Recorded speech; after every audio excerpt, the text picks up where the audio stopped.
No time like the present. I'm Jeff Stein with today's Iowa Politics Report. It has always seemed to me that if something is a good idea, why not put it into practice right away?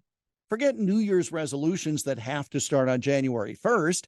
Instead, resolve to make whatever changes needed tomorrow, for example.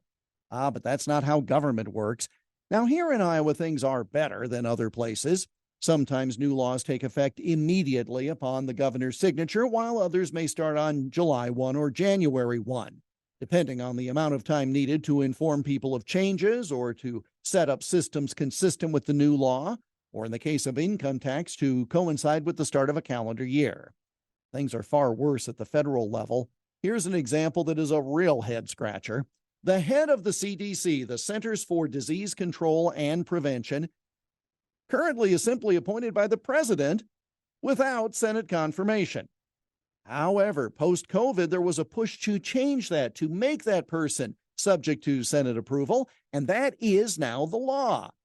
There's now a vacancy at CDC, and a person has been selected to take the job, so you're no doubt waiting for confirmation hearings to help determine the new person's view on things, like what would happen should another China virus be unleashed upon the world.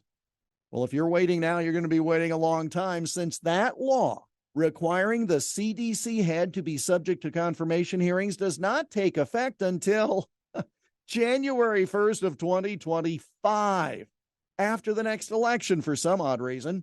Now, you probably didn't know about it because it was buried in that insane omnibus bill pushed through before the current Congress was seated.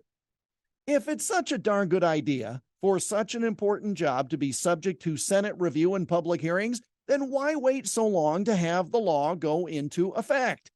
Simple answer is to preserve the swamp, with the personal goals of elected officials outweighing the interests of the people they are supposed to serve.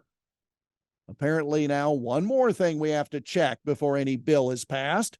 What's the effective date? And if not immediate, why not? And that's the Iowa Politics Report for Monday, June 5 on Twitter, Instagram, Getter, and Truth Social at Iowa Politics. I'm Jeff Stein on News Talk 1540 KXEL.